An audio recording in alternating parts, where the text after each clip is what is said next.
नमस्कार साथियों। एक गांव में भागवत कथा का आयोजन किया गया। पंडित जी भागवत कथा सुनाने आए। पूरे सप्ताह कथा वाचन चला। पूर्ण आहुति पर दान दक्षिणा की सामग्री इकट्ठा कर घोड़े पर बैठकर पंडित जी रवाना होने लगे। उसी गांव में एक सीधा साधा गरीब किसान भी रहता था, जिसका नाम था धन्ना जाट। धन्ना जाट ने उनके पांव पकड़ लिए। वह बोला, पंडित जी महाराज, आपने कहा था कि जो ठाकुर जी की सेवा करता है उसका बेड़ा पार हो जाता है। आप तो जा रहे हैं, मेरे पास न तो ठाकुर जी है न ही मैं उनकी सेवा पूजा की विधि जानता हूँ, इसलिए आप मुझे ठाकुर जी देकर पधारे। पंडित जी ने कहा, चौधरी तुम ही ले आना।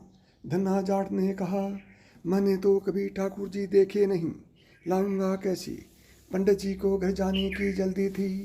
उन्होंने पिंड छुड़ाने को अपना भंग घोटने का सिलबट्टा उसे दे दिया और बोले, ये ठाकुर जी हैं, इनकी सेवा पूजा करना।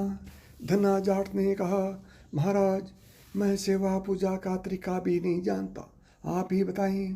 पंडित जी ने कहा, पहले खुद नहाना, फिर ठाकुर जी को नहलाना, इन्हें भोग चढ़ाकर फिर खाना। इतना कहकर पंडित जी ने घोड़े के एड़ लगाई, वह चल दिए। धन्ना जाट सीधा एवं सरल आदमी था। पंडित जी के कहे अनुसार सिलबट्टे को बतौर ठाकुर जी अपने घर में स्थापित कर दिया। दूसरे दिन स्वयं स्नान कर सिलबट्टे रूप ठाकुर जी को नहलाया। विधवा माँ का बेटा था, खेती भी ज़्यादा नहीं थी, इसलिए भोग में अपने इसे का बाजरी का टिक्कड़ एवं मिर्च की चटनी रख दी। ठाकुर जी से धन्ना ने कहा, पहले आप भोग लगाओ, फिर मैं खाऊंगा। जब ठाकुर जी ने भोग नहीं लगाया तो बोला, पंडित जी तो धनवान थे, खीर पूरी एवं मोहन भोग लगाते थे। मैं तो गरीब जाट का बेटा हूँ, इसलिए मेरी रोटी चटनी का भोग आप कैसे लगाएंगे। पर साफ साफ सुन लो, मेरे पास तो यही भोग है, खीर पूरी मेरे बस की नहीं है। ठाकुर जी ने भोग नहीं लगाया तो धन्ना जाट भी सारा दिन भूखा रहा। इसी तरह वह रोज़ का एक बाजरे का ताज़ा टिक्कड़ एवं मिर्च की चटनी रख देता एवं भोग लगाने की प्रार्थना करता। ठाकुर जी तो पसीज ही नहीं रहे थे। यह क्रम निरंतर 6 दिन तक चलता रहा। छठे दिन धन्ना जाट बोला, ठाकुर जी चटनी रोटी खाते क्यों नहीं, शर्माते हो? आप कहो तो मैं आंखें मूंद लूँ, फिर खा लो। ठाकुर जी ने फिर भी भोग नहीं लगाया। धन्ना भी भूखा प्यासा था।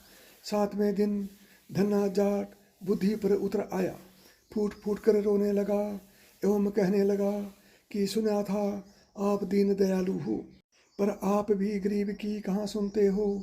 मेरा रखा यह टिकड़ एवं चटनी आकर नहीं खाते हो तो मत खाओ, अब मुझे भी नहीं जीना है। इतना कह उसने सिर उठाया और सिर फोड़ने को तैयार हुआ। अचानक सिलबट्टे से एक प्रकाश पुंज प्रकट हुआ एवं धन्ना का हाथ पकड़कर कहा, देख धन्ना, मैं तेरी चटनी टिक्कड़ खा रहा हूँ। ठाकुर जी बाजरे का टिक्कड़ एवं मिर्ची की चटनी मज़े से खा रहे थे। जब आधा टिक्कड़ खा लिया तो धन्ना बोला, क्या ठाकुर जी मेरा टिक्कड़ खा जाओगे? मैं भी 6 दिनों से भूखा प्यासा हूँ, आधा टिक्कड़ तो मेरे लिए भी रख दो। ठाकुर जी ने कहा, तुम्हारी चटनी रोटी बड़ी मीठी लग रही है, तुम दूसरी खा लेना। धन्ना ने कहा, प्रभु माँ मुझे एक ही रोटी देती है, यदि मैं दूसरी लूँगा तो माँ भूखी रह जाएगी। प्रभु ने कहा, फिर ज़्यादा क्यों नहीं बनाता? धन्ना ने कहा, खेत छोटा सा है और मैं अकेला। ठाकुर जी ने कहा, और खेत जोत ले। धन्ना बोला, प्रभु मेरे पास बैल थोड़े ही हैं, मैं तो खुद जुतता हूँ। ठाकुर जी ने कहा, नौकर रख ले। धन्ना ने कहा, प्रभु आप तो मेरी मजाक उड़ा रहे हो, नौकर रखने की हैसियत हो तो 2 वक्त की रोटी ही न खा लें हम माँ बेटे।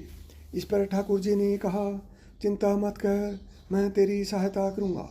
कहते हैं तब से ठाकुर जी ने धन्ना का साथी बनकर उसकी सहायता करनी शुरू की। धन्ना के साथ खेत में काम काट कर उसे अच्छी जमीन एवं बैलों की जोड़ी दिलवा दी। कुछ अरसे बाद घर में गाय भी आ गई, मकान भी पक्का बन गया, सवारी के लिए घोड़ा आ गया। धन्ना एक अच्छा खासा जमींदार बन गया। कई साल बाद पंडित जी पुनः धन्ना के गांव भागवत कथा करने आए। धन्ना भी उनके दर्शन को गया, प्रणाम कर बोला, पंडित जी, आप जो ठाकुर जी देकर गए थे वह 6 दिन तो भूखे प्यासे रहे एवं मुझे भी भूखा प्यासा रखा। 7वें दिन उन्होंने भूख के मारे परेशान होकर मुझ गरीब की रोटी खा ही ली। उनकी इतनी कृपा है कि खेत में मेरे साथ कंधे से कंधा मिलाकर हर काम में मदद करते हैं। अब तो घर में गाय भी है, 7 दिन का घी दूध मैं भी भेजूंगा। पंडित जी ने सोचा, मूर्ख आदमी है, तो मैं तो भांग गोटने का सिलबट्टा देकर गया था। गांव में पूछने पर लोगों ने बताया कि चमत्कार तो हुआ है। धन्ना अब वह गरीब नहीं रहा, जमींदार बन गया है। दूसरे दिन पंडित जी ने धन्ना से कहा, कल कथा सुनने आओ तो अपने साथ अपने उस साथी को लेकर आना जो तुम्हारे साथ खेत में काम करता है। घर आकर धन्ना ने प्रभु से निवेदन किया कि कथा में चलो, तो प्रभु ने कहा, मैं नहीं चलता, तुम जाओ।